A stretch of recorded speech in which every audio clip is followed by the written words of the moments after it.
Barangay Hinebra, good news kay Riley Grigsby mga bro, nakakapag-adjust na at Coach Yeng Yao kinakabahan sa locals. So isang mabigat na laban na naman ang susunod na laro ng Barangay Hinebra mga bro dahil makakalaban nga nila ang Rain or Shine.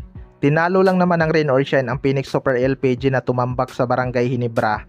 Pero bilog nga ang bola mga bro.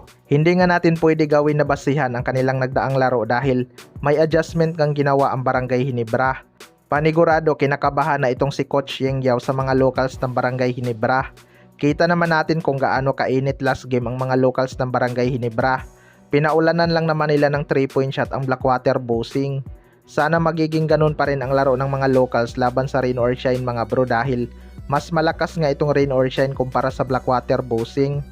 Kung 3-point shot lang ang usapan, may palag talaga tong Rose sa Barangay Hinebra. Pagdating naman sa depensa mga bro, mas physical nga itong Rain or Shine. Kita naman natin last conference yung sinapit ni Scottie Thompson at RJ Barrientos. Nakasalalay pa rin talaga sa mga locals ang kanilang magiging panalo mga bro. Pero mas kumpiyansa siguro tong Rain or Shine na kaya nilang talunin ang Barangay Hinebra dahil hindi nga si Justin Brownlee ang kanilang import at wala rin si Scottie Thompson. Pero malakas pa rin tong Barangay Hinebra kapag kumana sa opensa ang kanilang mga locals. Dapat lang maging consistent. Sa kabilang banda naman mga bro, Barangay Hinebra, good news kay Riley Grigsby, nakakapag-adjust na. Ito ngang si Riley Grigsby ang isa sa mga inaabangan ng mga Hinebra fans matapos ang kanyang napakahalimaw na debut game.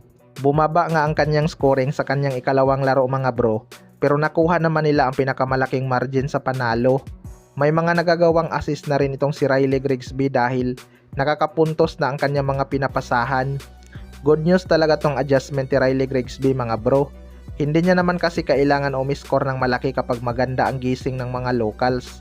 Kita nga natin na isa pa rin siya sa mga leading scorer ng Barangay Hinebra kahit 18 points lang ang kanyang naitala dahil kalat nga ang kanilang scoring.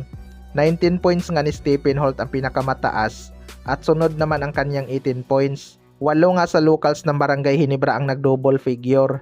Mas delikado talaga silang kalaban kapag ganyan ang lalaruin ng mga locals. Hindi man halimaw ang scoring ni Riley Grigsby pero maraming ang nag-contribute.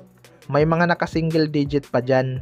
Pero dito talaga sa Rain or Shine, unang masusubukan ang Barangay Hinebra kung talagang magiging consistent ba ang kanilang mga locals kapag pinisikal na sa depensa. Kailangan ngang maging handa si Riley Grigsby dahil panigurado sasakit talaga ang kanyang katawan dito sa Rain or Shine.